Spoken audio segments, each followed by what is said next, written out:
Assalamualaikum warahmatullahi wabarakatuh.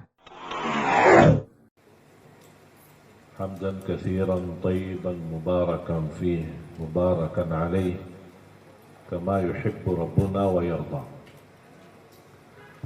يا ربنا لك الحمد كما ينبغي لجلال وجهك الكريم ولعظيم سلطانك،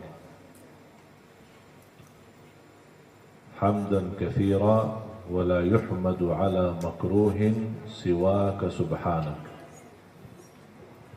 أشهد أن لا إله إلا الله وأشهد أن محمدا عبده ورسوله.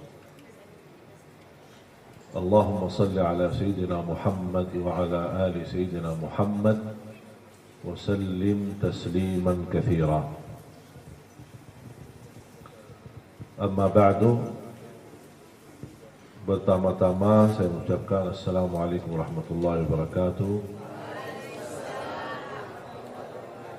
Terima kasih Ustaz Ahmad Bashir yang memberikan kepada saya kesempatan untuk bisa menyampaikan, walaupun apa yang beliau sampaikan jauh lebih bagus daripada apa yang saya mau sampaikan. Karena dia sudah sampaikan, makanya tidak ada yang saya mau sampaikan.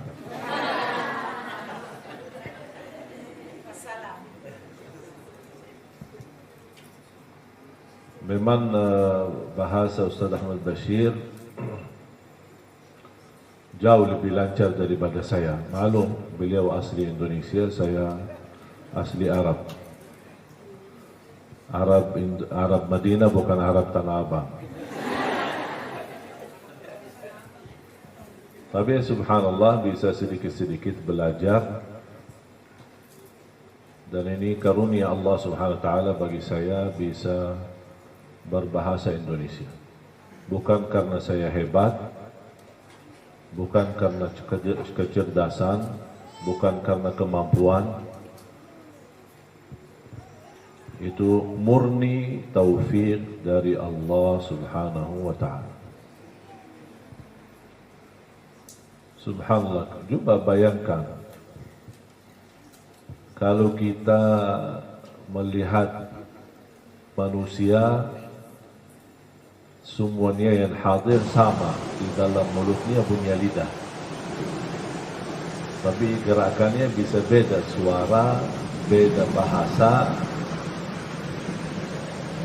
beda kemampuan. Padahal mulut sama, lidahnya sama, giginya sama.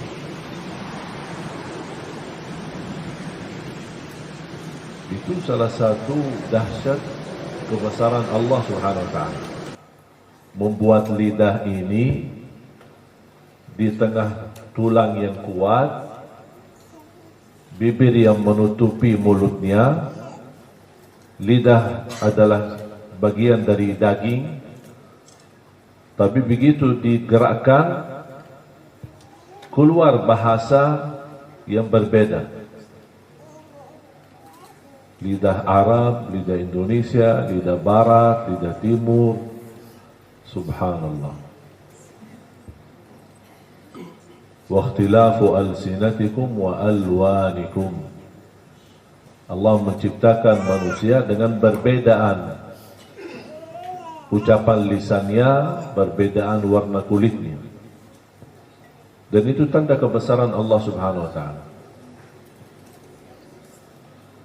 Makanya saya setiap diberikan oleh Allah kemudahan menyampaikan ceramah, menyampaikan sesuatu, saya selalu ingatkan diri saya, hei Ali Jabir, itu dari mana kamu bisa gerakkan lidah keluar bahasa Indonesia? Sedangkan kalau saya bersama istri, gerakkan lidah juga, tapi keluar bahasa Arab. Tidak pernah tercampur. Dan pernah ngomong sama jamaah bahasa Arab, saya kira jamaah istri saya. Dan saya tidak pernah berbicara di depan istri saya berbahasa Indonesia, saya kira istri adalah jamaah saya. Tidak pernah kebalik.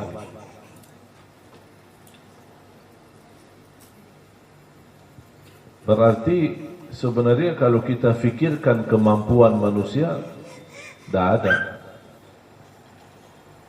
Tidak ada sedikit pun upaya dari manusia untuk melakukan hal yang luar biasa. Makanya selalu kita sadar, la haula wa la quwwata illa billah. Makanya setiap saya memulai berceramah atau khutbah, saya selalu ingat, Bismillah, la haula wa la quwwata illa billah. Ya Allah, saya mulai ceramah ini, saya mulai khutbah ini atas namamu ya Allah. Artinya saya minta izin ya Allah, saya tidak bisa apa-apa. La haula wa la quwwata illa billah, saya tidak punya upaya, tidak punya ilmu, tidak punya sesuatu yang saya bisa berikan. Semua segala sesuatu, kekuatan adalah kekuatanmu ya Allah. Ketika saya mengucapkan niat saya apa? La haula wa la quwwata illa billah. Ya Allah, tunjukkan kekuatanmu kepada saya untuk menyampaikan yang bermanfaat untuk jamaah. Makanya pas saya ceramah, kadang-kadang saya bingung sendiri. Oh, saya ini ya, saya isi ya. Saya yang bicara ya. Kadang-kadang tidak tahu, datang ucapan-ucapan yang tidak pernah saya siapkan, menyusunkan ayatnya, hadisnya, dan berbicaraannya yang bisa, alhamdulillah, karunia dari Allah SWT, jamaah mengerti, bisa fahami, walaupun bahasa saya sederhana. Itu dari mana? Kita semua jamaah sekalian, jangan ada yang merasa diri hebat atau bisa memberi sesuatu. Kalau Anda mau jadi atau bisa dikatakan diri hebat, Anda bisa bertahan buang air. Kalau bisa bertahan tidak buang air sama sekali, itu namanya baru hebat. Kira-kira bisa nggak? Nah, berarti tidak hebat. Masih miskin. Masih butuh tolongan Allah supaya lancar buang air. Masih butuh bantuan Allah supaya tidak ada masalah ketika buang air. Saya ingat cerita seorang tua usia 60 tiba-tiba sakit malam hari, tidak bisa buang air. Dikasih obat, dikasih macam, tidak bisa buang air. Tidak bisa bertahan, dibawa lari ke rumah sakit.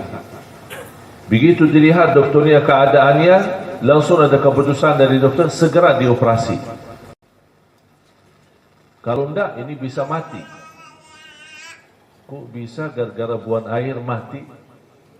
Ini air kotor lagi, bisa mati. Habis dioperasi, coba bayangkan, dibelah, darah keluar, macam-macam masalah yang dia hadapi, kesulitan, kesusahan, sampai berhasil melancarkan buang air melalui selang-selang yang dipasang seperti itu.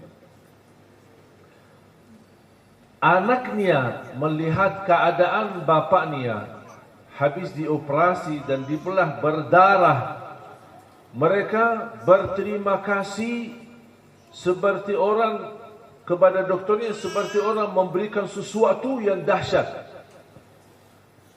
Mereka datang kepada dokter, terima kasih Pak Dokter, terima kasih bantu ayah kami, terima kasih bisa lancar, terima kasih. Sampai biaya operasi dikasih 2 kali lipat. Kelebihannya buat Pak Dokter katanya, kami saking senang atas upaya dan bantuan daripada dokter untuk membantu ayah kami supaya bisa membuang air.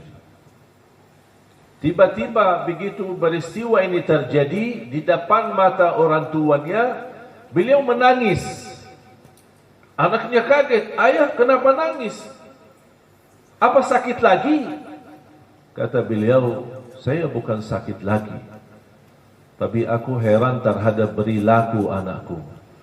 Ini baru saja seorang dokter ini membantu dalam cara operasi dan berdarah. Kalian begitu luar biasa berterima kasih dan bersyukur. Sampai biaya 2 kali lipat diberikan kepada seorang dokter itu. Aku sudah 60 tahun lancar-lancar saja. Tanpa merasa beban, tanpa merasa susah. Siapa yang membantu saya selama 60 tahun? Kalau kita hanya ingin bersyukur, berarti kita belum mampu tumpus syukur nikmat lancar buang air. Itu aja, satu belum selesai, belum lunas. Mensyukuri nikmat. Coba kalau saya hitung nikmat yang lain. Nikmat berfikir, nikmat mata.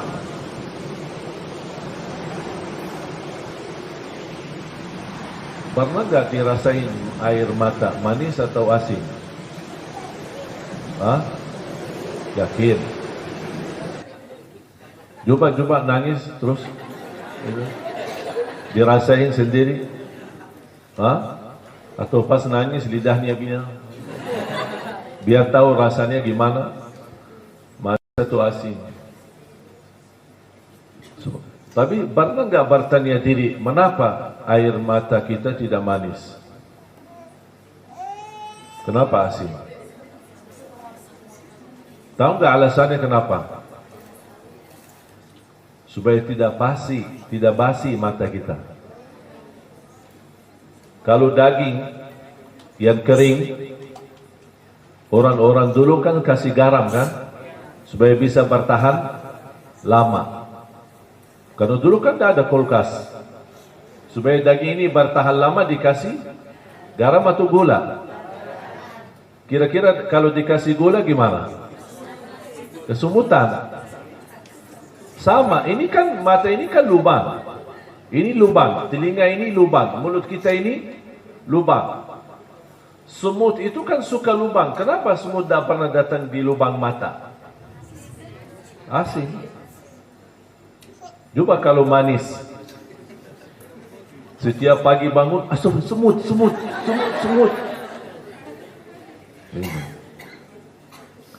Nikmat. Tak pernah kita sadari. Ada satu cerita disebutin oleh ahli tafsir. Ada seorang yang beribadah kepada Allah 500 tahun dari umat-umat terdahulu. Berapa tahun? 5. Tak pernah berbuat dosa. 500 tahun ibadah. Tak pernah ada satu dosa pun tak ada. Allah tanya sama dia, kamu masuk surga karena amalanmu atau karena rahmatku? Dia merasa bangga. Ya Allah, aku capek 500 tahun ibadah. Tak pernah saya membuat Allah murka. Tak pernah membuat Allah marah. Saya tidak pernah melanggar. 500 tahun saya ibadah tanpa merasa lelah, tanpa merasa capek. Pantas saya masuk surga karena amalanku 500 tahun.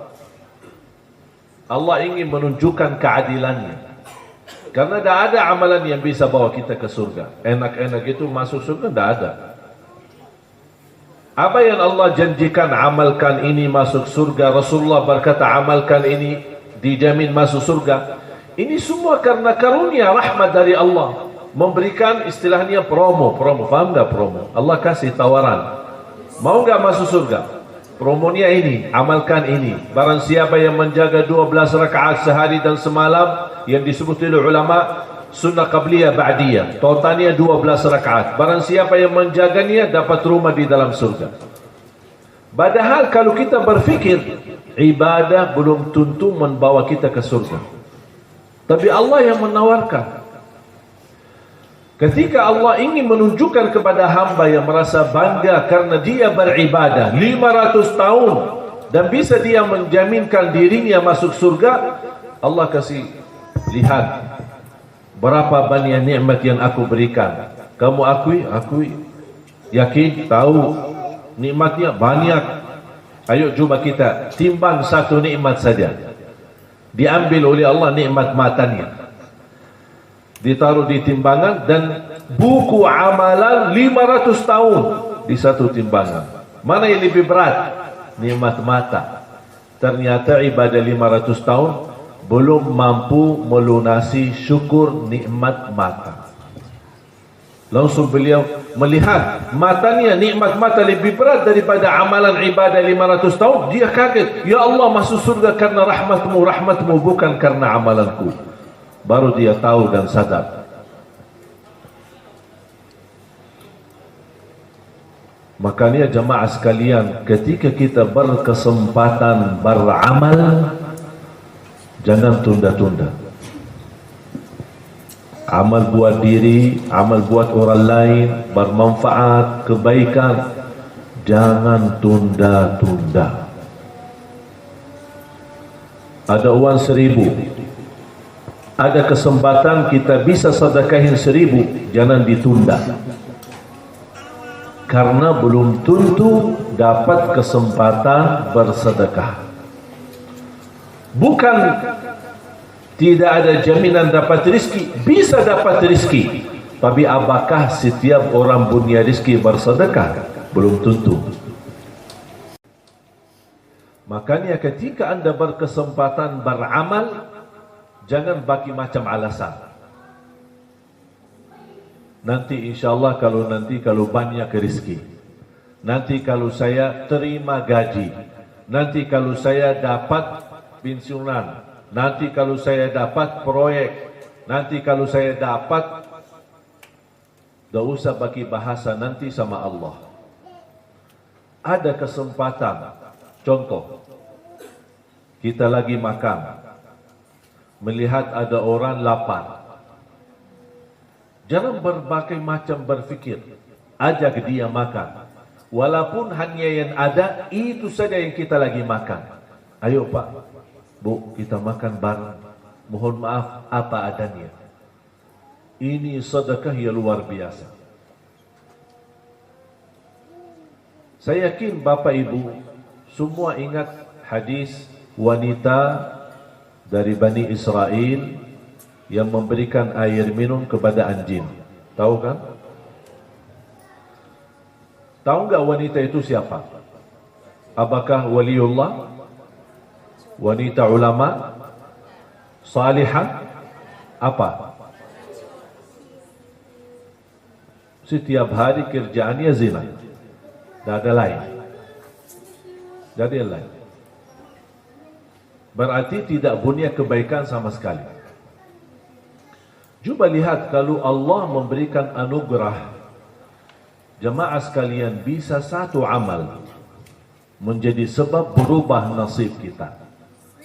Yang hidup kita selalu dosa maksiat, tapi ketika berkesempatan beramal dan kita segera melakukan amalan itu, Allah menurunkan hidayah dan menjadi sebab berubah kehidupan kita.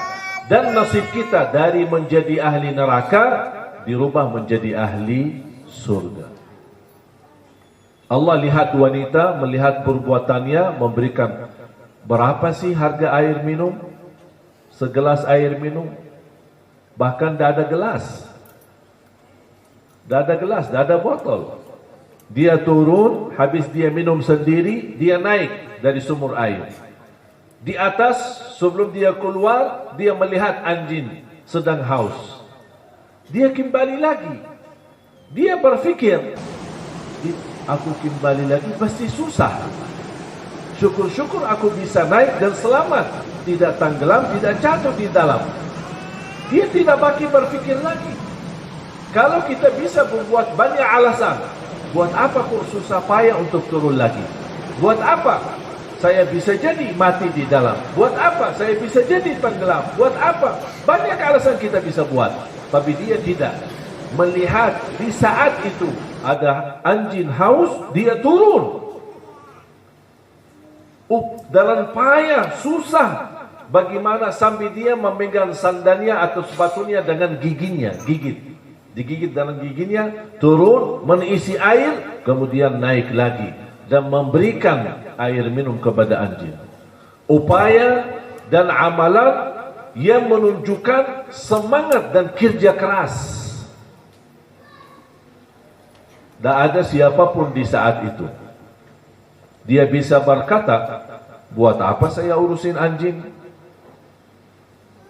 Buat apa saya urusin binatang? Di padang pasir, di musim panas, aku aja turun susah payah untuk minum buat diri sendiri saja, untuk menangkap dan menghilangkan haus. Udah cukup, buat apa saya pikirin yang lain? Tapi dia tidak mau pakai alasan. Dia melihat di situ ada kesempatan beramal, tapi dia tidak tahu ternyata di belakang amalan yang dia lakukan, Allah ampuni segala dosanya, Allah tuliskan namanya menjadi ahli surga. Aduh, gara-gara anjing jadi ahli surga. Bagaimana kalau kita berilaku baik sama manusia, bukan sama anjing? Kalau sama anjing yang kita tahu di dalam Islam, anjing najis, anjing dagingnya haram, anjing tidak boleh dipelihara, bisa menghilangkan pahala yang banyak dari amalan dan pahala amalan kita. Ini anjing yang begitu posisinya di dalam ajaran Islam, tapi Allah menghargai orang yang memberikan kasih sayang kepada anjing. Bagaimana kalau istilahnya binatang yang lebih mulia lagi? Bagaimana kalau kepada manusia? Bagaimana lagi kalau sesama muslim? Makanya jamaah sekalian, ketika berkesempatan beramal, jangan bagi fikir. Begitu Anda merasa tersentuh hati untuk mengamalkan amalan ini, jangan tunda-tunda. Walaupun yang Anda berikan hanya sedikit, karena Allah tahu, ya Allah maaf, inilah kemampuanku saat ini. Tak apa-apa, kasih aja. Salah satu kebiasaan di kota Madinah, dan rata-rata di Arab Saudi umumnya, cuma kalau saya bilang kota Madinah karena saya sendiri mengalami dan kita sendiri melakukan di masa saya sekolah. Saya masih ingat sekolah kita SD, SMP, SMA, apalagi di musim panas. Bapak Ibu tahu sekarang berita-berita panasnya di Tanah Suci luar biasa. 48 bahkan sampai 50 derajat saking panasnya.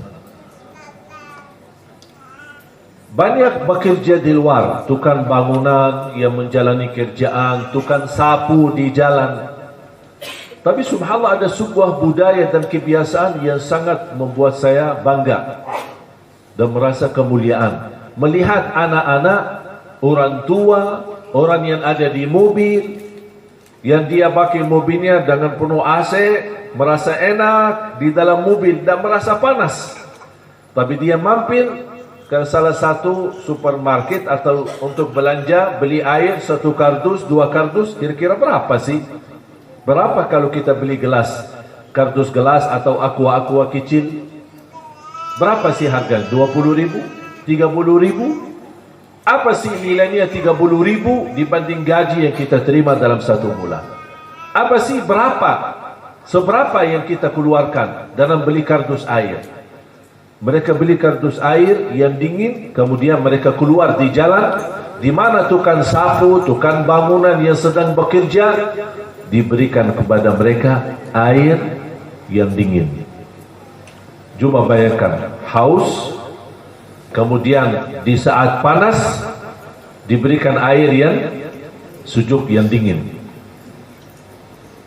Subhanallah, luar biasa.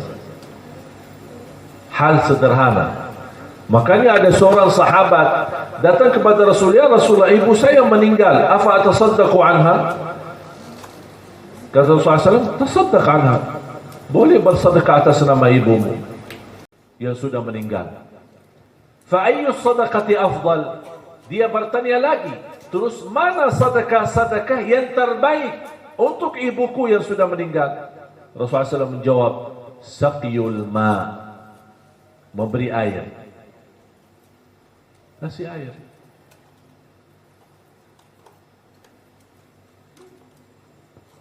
Sederhana tapi luar biasa. Coba sebulan sekali, tidak usah banyak-banyak. Sebulan satu kali beli kardus aqua, dan sambil anda jalan mau kemana, ketemu tukang sapu, kasih. Ketemu orang tukang sampah yang mendorong ini dari mana-mana, jauh-jauh mereka sambil keringat, kasih air. Itu kan kemampuan. Ada yang mampuannya lebih besar, dia bisa kasih bok nasi misalnya pas jam siang. Bok nasi, bok buat makanan pagi atau siang atau malam. Ini kembali kepada kemampuan kita masing-masing. Dan yang bisa menghilangkan haus seorang, insya Allah akan Allah hilangkan hausnya di hari kiamat. Jemaah sekalian dimuliakan Allah Subhanahu wa taala, karena sudah waktu, intinya kalau berkesempatan beramal, jangan tunda-tunda. Ada orang berkata, saya ingin beramal, tapi kemampuan saya terbatas, atau bisa dikatakan tidak punya kemampuan sama sekali untuk beramal. Alhamdulillah masih punya mulut untuk mengajak orang lain. Saya tidak bisa dengan harta sendiri, tapi saya bisa dengan mulut saya sendiri mengajak orang lain yang saya kenal, yang barangkali kemampuannya lebih daripada saya. Itu juga akan terhitung sedekah atas namamu. Jadi bukan hanya orang yang mampu, kita juga mengajak orang lain, kita terlibat mendapatkan pahalanya. Makanya kita selalu wa ta'awanu 'alal birri wat taqwa, saling mengajak dalam kebaikan. Bukan hanya kita sendiri mengamalkan, tapi kita mengajak orang lain.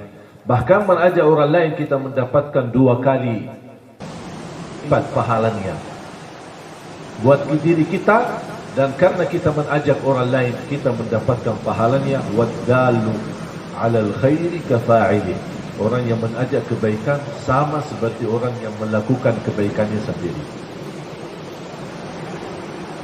Ketahuilah jamaah sekalian, hidup kita sebentar, hidup kita singkat.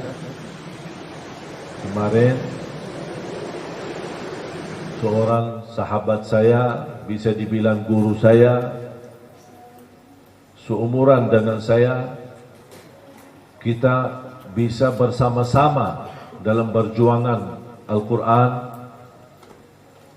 Beliau imam besar Masjid Qiblatain dan sudah berkali-kali datang ke Indonesia. Beberapa hari lalu sibuk dia mengurusi bapaknya yang sedang sakit. Ternyata subhanallah, ketika saya terima khabar, saya kira bapaknya yang meninggal. Ternyata anak yang sedang sibuk urusi bapaknya, dialah yang meninggal di usia yang sangat muda.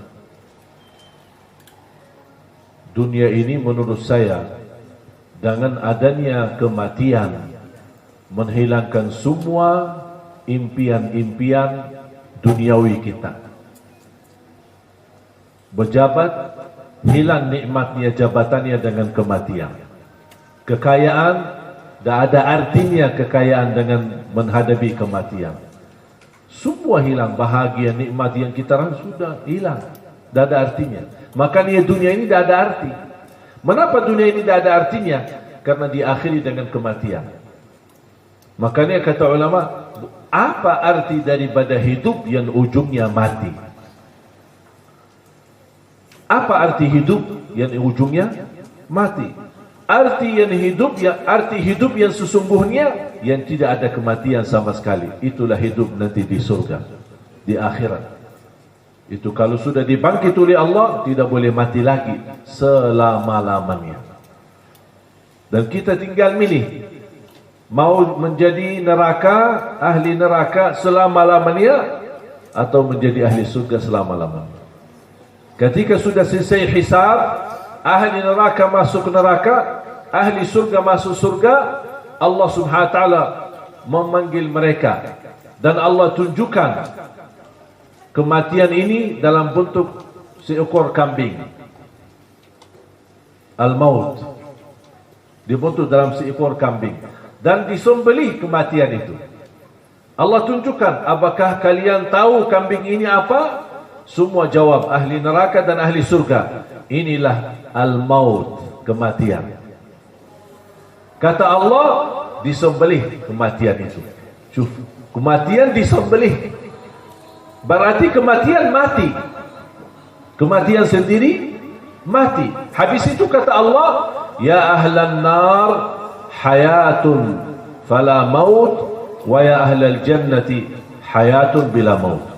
Wahai ahli neraka, hiduplah selama-lamanya, tidak boleh mati. Ya ahli surga, hiduplah selama-lamanya, tidak boleh lagi mati.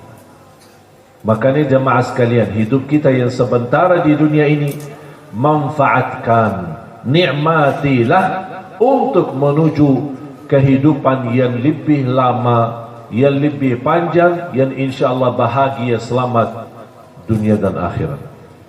Semoga apa yang saya sampaikan bermanfaat. Mudah-mudahan kita terus semangat untuk selalu istiqamah menamalkan kebaikan dengan ikhlas. Jangan anda yang berkata, saya masih belajar ikhlas. Lakukan saja. Apapun amalan salih, lakukan saja. Dan tuluskan niat. Kalau anda merasa belum sempurna, tidak apa-apa. Terus beramal lagi, terus beramal lagi, sampai insyaAllah mendapatkan ikhlas yang sempurna. Tapi jangan menjadikan alasan, saya masih belum bisa ikhlas, saya masih belum sempurna, akhirnya kita berhenti beramal saleh. Jangan menjadi alasan, belum bisa ikhlas, amal lagi, beramal lagi, sampai insyaAllah ujung-ujungnya menjadi orang yang mampu dengan sempurna memberi yang terbaik dengan ikhlas. Qul inna salati wa nusuki wa mahyaya wa mamati lillahi rabbil alamin la syarika lah wa bidzalika umirtu ana minal muslimin. Semoga pertemuan ini membawa berkah untuk kita semua. Ilmu yang sama-sama kita belajar menjadi ilmu bermanfaat, dan mudah-mudahan diberikan oleh Allah kemampuan untuk terus istiqamah menamalkan amal salih. Istiqamah sampai akhir hayat. Istiqamah sampai dipanggil oleh Allah Subhanahu wa taala dalam keadaan husnul khatimah.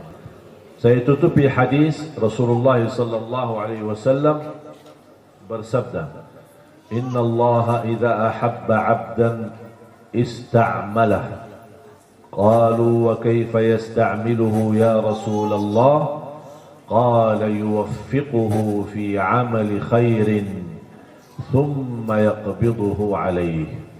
Ada seorang berkata, saya sering mendengar Syekh Abdul Aziz bin Baz rahimahullah selalu berdoa, Allahumma sta'milni fi ta'atik, Allahumma sta'milni fi ta'atik, Allahumma sta'milni fi ta'atik. Karena tujuan hadis ini, barang siapa yang dicintai oleh Allah, akan Allah membukakan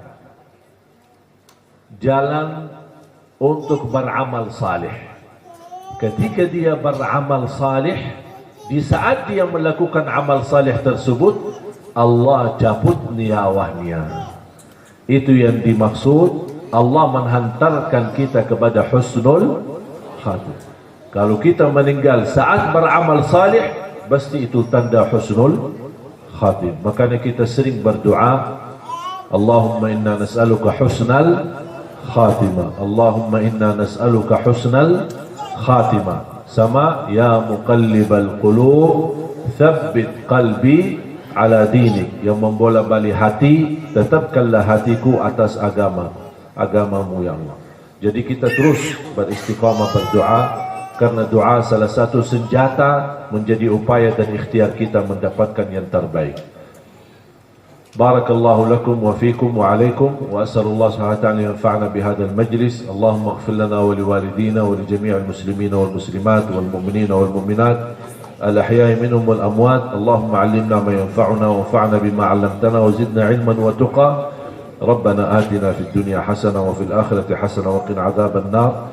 Wa sallallahu ala sayyidina nabiyyina Muhammad wa ala alihi wa sahbihi wa baraka wa sallam, walhamdulillahi rabbil alamin. Subhanakallahumma wa bihamdika asyhadu an la ilaha illa anta astaghfiruka wa atubu ilaik. Wassalamualaikum warahmatullahi wabarakatuh. Semoga bermanfaat yang sudah subscribe. Semoga diberikan kesehatan dan keberkahan. Wassalamualaikum warahmatullahi wabarakatuh.